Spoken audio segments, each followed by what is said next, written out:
El this título de morning esta mañana is Paul's es La life vida de displayed, Pablo desplegada and o we shall be mostrada. looking at Y his vamos a estudiar remarkable farewell su to the maravillosa elders despedida of the a church los at ancianos de la Ephesus. iglesia de Efeso, una reunión de despedida que tomó lugar ahí en Mileto, unas 30 millas más allá de Éfeso.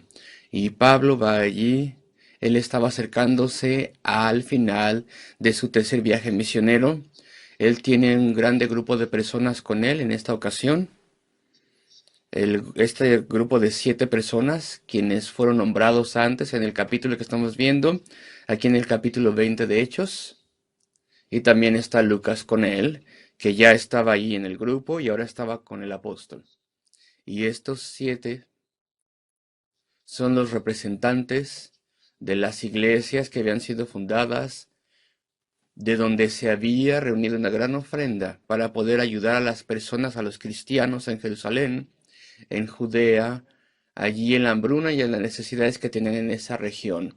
Y esas iglesias suponemos que habían señalado a las personas que llevarían su propia ofrenda y ahora viajarían con Pablo de estas regiones hasta Jerusalén. Y Lucas está con ellos. Y en el versículo 16 leemos esta nota, que Pablo no iba a detenerse en Éfeso, porque si él iba de vuelta a donde él había estado laborando unos 3 años, y si él iba de vuelta, entonces él sería obligado a visitar las otras iglesias en Asia, en esa área, y entonces eso le tomaría bastante tiempo y no había tiempo. ¿Y cómo le habría encantado él hacer eso? Pero no podía hacerlo, tenía que proceder, el programa, el plan era llegar a Jerusalén antes del día de Pentecostés. Y no había mucho tiempo para hacer eso. Y entonces en el versículo 17 vemos información y veremos la vida de Pablo para que podamos ser retados por su vida. Versículo 17. Enviando pues desde Mileto a Efeso, hizo llamar a los ancianos de la iglesia. No sabemos cuántos ancianos había. De hecho, no sabemos cuántos creyentes había en ese momento en la iglesia de Éfeso. Pero había tanto ancianos como diáconos también. Y bueno, eso lo menciono de pasada, porque buscamos nosotros preservar esa forma del orden en la iglesia, incluso hoy en día. En esta iglesia, el Tabernáculo Metropolitano de Londres, hay 4 ancianos y hay 10 diáconos. Y en el tiempo del pastor Spurgeon, había ahí 5.000 miembros de la iglesia. Ellos tenían más de 20 ancianos. Eso es más o menos un anciano por cada 250 personas. Y supongo que de forma accidental, de forma similar, estamos haciéndolo hoy en día. Porque tenemos 4 ancianos y hay 900 o 1.000 personas presentes en los cultos de la mañana, y también están los diáconos. Y estos son los dos cargos en la iglesia, ancianos y diáconos. Y a los ancianos son a los que se les llama a Mileto, para que Pablo se despida de ellos y ellos de él. Y entonces en el versículo 18, cuando vinieron a él, y les había tomado 1 o 2 días el poder venir a él les dijo lo siguiente. Se dirigió a ellos. Fue una cosa conmovedora, y me imagino que los ancianos llegaron y en algún momento, por la tarde o en la noche, hubo esta reunión de despedida y comisionamiento para los ancianos de Éfeso. Y los hombres habrían estado cansados, pero también habrán estado llenos de gozo y anticipación y fervor para poder escuchar lo que el apóstol tenía que decirles. Y aquí tenemos el principio de este discurso. Y comienza en sí en el versículo 18. Y esto me trae a mi primer encabezado, el cual es la forma en que Pablo hacía las cosas. Aquí en este discurso, Pablo primero habla respecto de cómo hacía las cosas. Y en general, aquí tenemos algo autobiográfico, pero él no dice nada respecto de sus logros. Jamás lo hace. No dice nada en absoluto respecto de estas cosas, sino que habla solamente al respecto de las cosas que eminentemente son podemos copiarlas, que podemos imitarlas, todos nosotros. Eso es lo que menciona.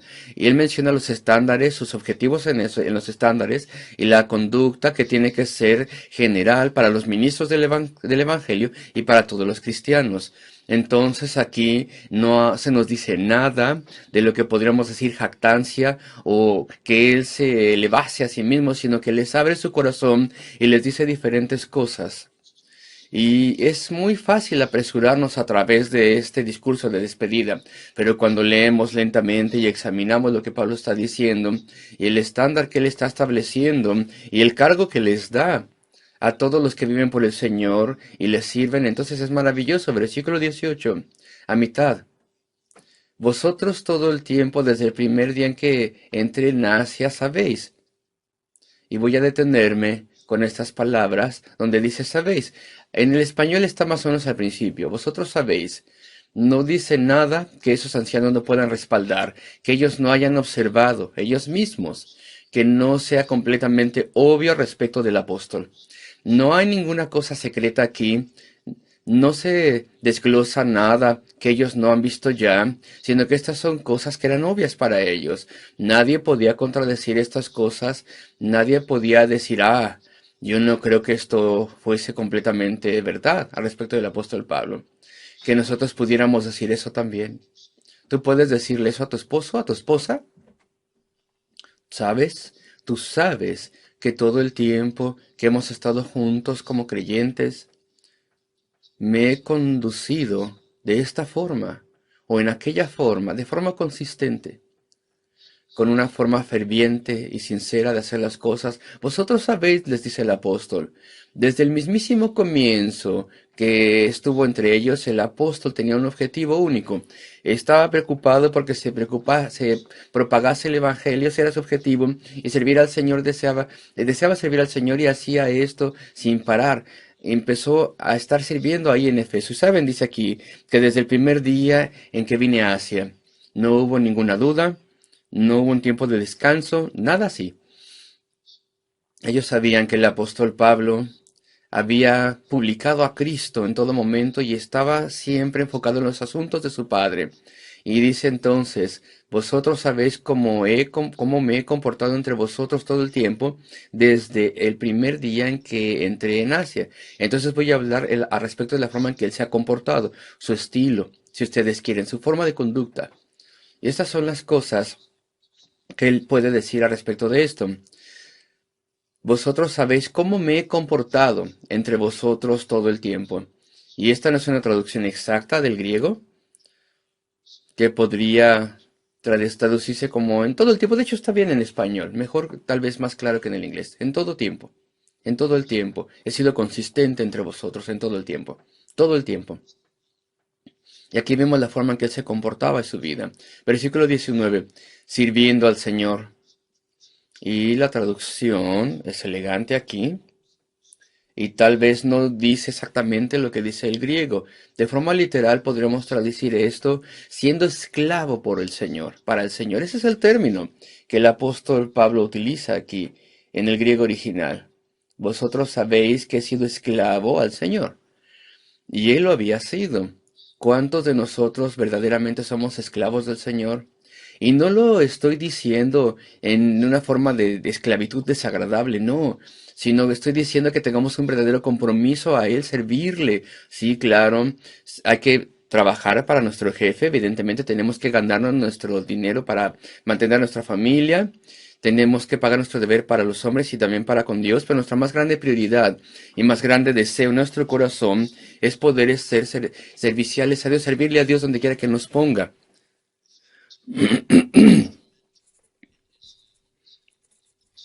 Que podamos ser instrumentos eficientes en sus manos. Y el apóstol podría decir estas cosas, por ejemplo, ustedes nunca me vieron allí jugando al golf, si eso hubiera existido en aquel entonces. Nunca le vieron entreteniéndose en el anfiteatro, en el Coliseo. Nunca le vieron simplemente de paseo, viendo las cosas interesantes. No, en todo momento él tenía un propósito más alto en su vida. Y claro que podemos tener entretenimiento y descanso y recreación y educación. Todas estas cosas Dios nos las ha dado. Pero En lo que respecta a nosotros, nuestra más grande prioridad, donde quiera que estemos y cualquier cosa que hagamos, es agradar a Dios. Esa es la más grande prioridad y si es posible servirle. Y el apóstol puede decir esto, siendo esclavo por Dios, para Dios, estando a su servicio, estando a su disposición, listo a representarle. Y después nos dice más al respecto de su forma de comportarse. Él es un siervo, primero que nada. Un hijo de Dios no es una criatura que sea jactanciosa, que siempre esté queriendo establecer sus derechos. No, un siervo de Dios tiene la actitud de un siervo. Y entonces un predicador, un ministro, un anciano, un diácono, cualquier cosa que hagamos, nosotros no nos gloriamos en nuestro cargo o nos ponemos con una cierta postura de superioridad, no. Más bien somos siervos de Cristo, todos nosotros. Y aquí están algunos de los detalles, donde dice, con toda humildad de mente, con toda humildad. Él nunca estaba más allá de sí mismo. El apóstol Pablo, por ejemplo, era un gran intelectual, era muy inteligente, y esto lo podemos ver reflejado en sus palabras, sus epístolas. A pesar de que estas palabras son inspiradas de Dios, aún así podemos ver su propia habilidad con el razonamiento y las palabras. Él utiliza estas cosas, Dios las utiliza.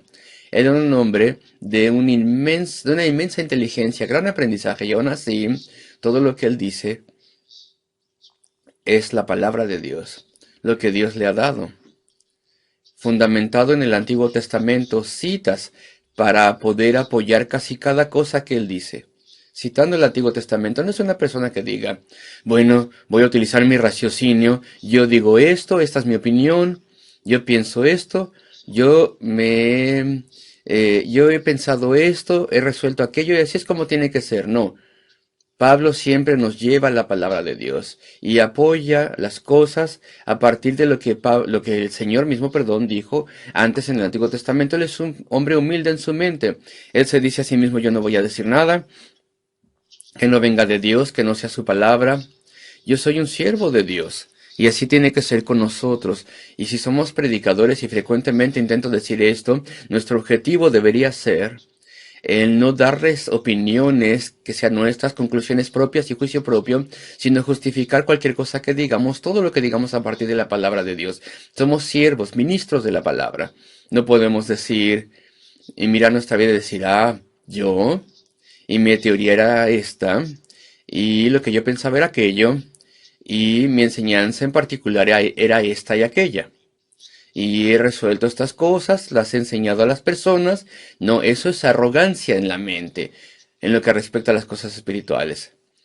En lo que respecta a las cosas espirituales, todo lo que sea divino, todo lo que tenga que ver con Cristo y Dios, y la experiencia cristiana y la conducta, tiene que venir extraído de la palabra de Dios. Y si fuéramos ministros y enseñásemos en algún área, entonces por completo tenemos que sujetarnos a la palabra de Dios. Nada tiene que venir de nosotros, todo tiene que venir de la autoridad de Dios, de su palabra inspirada. Sirviendo al Señor con toda humildad de mente. Y después aquí tenemos otra área de la humildad del apóstol. Si Dios le dijo a él, o le decía a él, durante un tiempo tienes que quedarte en prisión. Por un tiempo tienes que estar ahí. No vas a poder ejercitar la predicación, ni la enseñanza, ni el liderazgo, ni el organizar, etc. Y tienes que estar en prisión. Entonces el apóstol aceptó eso con toda humildad de mente. Él nunca se quejó. Él no era una persona que dijese, sí, pero yo tendría que ejercitar mi mente y mi ministerio y mis capacidades que tengo para hacer esto y aquello. Sino que más bien con toda humildad de mente obedecía. Si iba a algún lugar a predicar y le apedraban y le dejaban inconsciente, o era tomado y arrestado y golpeado. ¿Cuántas veces él fue golpeado por los judíos y se le daba 39 azotes? ¿Cuántas veces lo atrapaban las autoridades romanas? 5 veces. Y Pablo nos decía, mira, mi dignidad, no tendría que yo aguantar estas cosas, mira toda esta humillación, todo este abuso. Sino que en humildad de mente, él seguía sirviendo al Señor. Dios le había advertido que eso es lo que le costaría a los predicadores en aquella primera etapa de la iglesia. Ese es el precio que tendrían que pagar los predicadores, y él era humilde en su mente. No solamente esto le ayudó a aferrarse a la fe, sino que le ayudó a tener paciencia para servir a Dios en cualquier circunstancia que Dios le hubiese llamado a atravesar. Y te pregunto, ¿esto puede ser dicho de nosotros? ¿O nosotros buscamos ciertos cargos? Queridos amigos, estas cosas arruinan el ministerio frecuentemente. Y en las denominaciones, y yo no creo en las denominaciones religiosas, estas cosas son humanas, son una imposición en el orden de la escritura. Pero en las asociaciones de denominaciones, qué gran tentación es para la gente que quieran tener cargos altos y poder más bien, en vez de servir una congregación, estar elevado en una cierta asociación, ser un vicario, organizador de un cierto grupo de iglesias, y a veces se ponen incluso mantos especiales. ¿Qué tentación es esto en esas uniones de iglesias? Y sin embargo, Pablo con toda humildad de mente procedía. Y aquí tenemos al apóstol Pablo, que fue instrumento en las manos de Dios, y no se parecía en absoluto a lo que acabo de describir. Y nosotros tampoco tendríamos que desear ser vistos y notados, tener una reputación notoria, ¿no? Más bien humildad de mente. Ese es el gran objetivo aquí. Yo tengo que apresurarme. También dice aquí, con muchas lágrimas. Un libro famoso con este título, Las lágrimas del apóstol. No leemos en el libro de los Hechos que él llorase cuando fue apedreado, ni tampoco leemos en el libro de los Hechos que él llorase cuando la nave encalló, o cuando fue latigado y golpeado y arrestado o puesto en prisión. No leemos que llorase cuando la multitud le golpeó y lo dejó tirado en el suelo. Solamente leemos al respecto de sus lágrimas cuando eran lágrimas por los perdidos y otras personas. En estas circunstancias, versículo 31, por ejemplo, aquí, en este capítulo, donde dice, por tanto, velad, acordándoos que por 3 años, de noche y de día, no he cesado de amonestar con lágrimas a cada uno. Las lágrimas nunca fueron porque tuviera compasión de sí mismo y que dijese, ay, todos estos sufrimientos, sino que las lágrimas venían cuando él estaba predicando con las personas, razonando con las personas, y ellos se apartaban de él y se echaban a un lado, no querían escuchar del amor perdonador y la conversión y el cielo, y más bien se arrojaban al juicio y perdían su eternidad. Esas eran las lágrimas del apóstol Pablo y de los apóstoles. Y que el Señor concediese que las lágrimas que llegamos a tener fueran por lo correcto, menos por nosotros y por nuestros dolores y sufrimientos, y más por las cosas fuera de nosotros, las tragedias y las pruebas de otros, y ante todo por las cosas espirituales, que languideciésemos más al respecto de las preocupaciones espirituales, mucho más de lo que nos preocupamos por nuestros propios problemas, sirviendo al Señor con toda humildad de mente y con muchas lágrimas. Versículo 19, y pruebas. Hay que leer aquí pruebas, no tentaciones, como dice en inglés, sino pruebas. Ese es el sentido correcto. Y estas pruebas, no las lágrimas, estas pruebas son mencionadas y fueron allí que me han venido por las acechanzas de los judíos.